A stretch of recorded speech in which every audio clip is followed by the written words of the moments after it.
ভারতের কাছে হেরে ফাইনালে ওঠা না হলেও ১৪ বছরের দীর্ঘ প্রতীক্ষা শেষে পদকের স্বাদ পেল বাংলাদেশ জাতীয় কাবাডি দল। চীনের সানিয়ায় অনুষ্ঠিত এশিয়ান বিচ গেমসের নারী কাবাডি সেমিফাইনালে শক্তিশালী ভারত জাতীয় কাবাডি দলের বিপক্ষে ৫০-৩১ পয়েন্টে পরাজিত হয় লাল সবুজের প্রতিনিধিরা। তবে সেমিফাইনালে পৌঁছানোর মধ্য দিয়ে নিশ্চিত হয় তাদের ব্রোঞ্জ পদক জয়, যা দীর্ঘ সময় পর আন্তর্জাতিক মঞ্চে বড় সাফল্য হিসেবে দেখা হচ্ছে। ম্যাচের শুরু থেকে প্রতিদ্বন্দ্বিতাপূর্ণ লড়াই উপহার দেয় বাংলাদেশ দল। ভারতের অভিজ্ঞ ডিফেন্ডার এবং আক্রমণ ভাগের বিপরীতে দৃঢ়ভাবে দাঁড়িয়ে থাকার চেষ্টা করেন বাংলাদেশের খেলোয়াড়রা। প্রথমার্ধে কিছুটা ব্যাকফুটে থাকলেও ব্যবধান খুব বেশি বড় হয়নি। বিরতির সময় স্কোরবোর্ডে ভারত এগিয়ে ছিল ২২-১৫ ব্যবধানে। মাত্র ৭ পয়েন্টের এই ব্যবধান দ্বিতীয়ার্ধে ম্যাচে ফেরার সম্ভাবনা তৈরি করেছিল বাংলাদেশের জন্য। কিন্তু দ্বিতীয়ার্ধে ভারতের অভিজ্ঞতা এবং আক্রমণাত্মক রেটিংয়ের সামনে টিকতে পারেনি বাংলাদেশের রক্ষণভাগ। একের পর এক দ্রুত পয়েন্ট তুলে নিয়ে ব্যবধান বাড়াতে থাকে ভারতীয় দল। বাংলাদেশের খেলোয়াড়রা চেষ্টা করলেও প্রতিপক্ষের গতি ও কৌশলের সামনে বারবার চাপের মুখে পড়ে যায়। শেষ পর্যন্ত ম্যাচের ফল গড়ায় ৫০-৩১, যেখানে ভারত নিশ্চিত করে ফাইনাল টিকিট।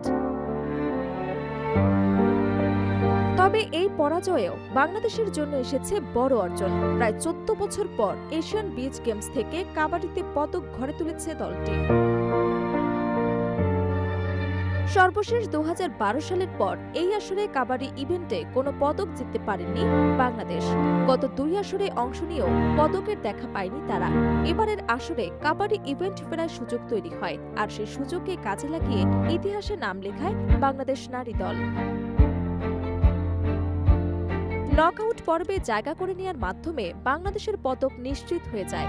গ্রুপ পর্বে ধারাবাহিক পারফরমেন্সের পর সেমিফাইনালে ওঠাই ছিল তাদের জন্য বড় অর্জন।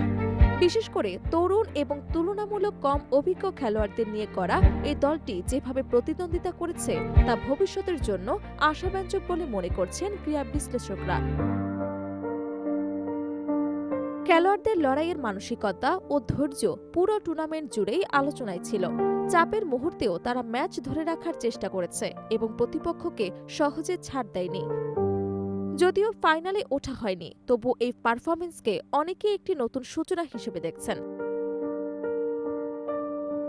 কোচিং স্টাফও মনে করছেন এই সাফল্য ভবিষ্যতে বড় অর্জনের ভিত্তি তৈরি করবে। আন্তর্জাতিক পর্যায়ে নিয়মিত অংশগ্রহণ এবং উন্নত প্রশিক্ষণ ফেলে বাংলাদেশ কাবাডি দল আরও শক্তিশালী হয়ে উঠতে পারে। সব মিলিয়ে ফাইনাল মিস করলেও এই আসর বাংলাদেশের কাবাডির জন্য একটি ইতিবাচক অধ্যায় হয়ে রইল। দীর্ঘ ১৪ বছর পর পদক জয়ের মাধ্যমে আবারও আন্তর্জাতিক মঞ্চে নিজেদের উপস্থিতি জানান দিল বাংলাদেশ জাতীয় কাবাডি দল।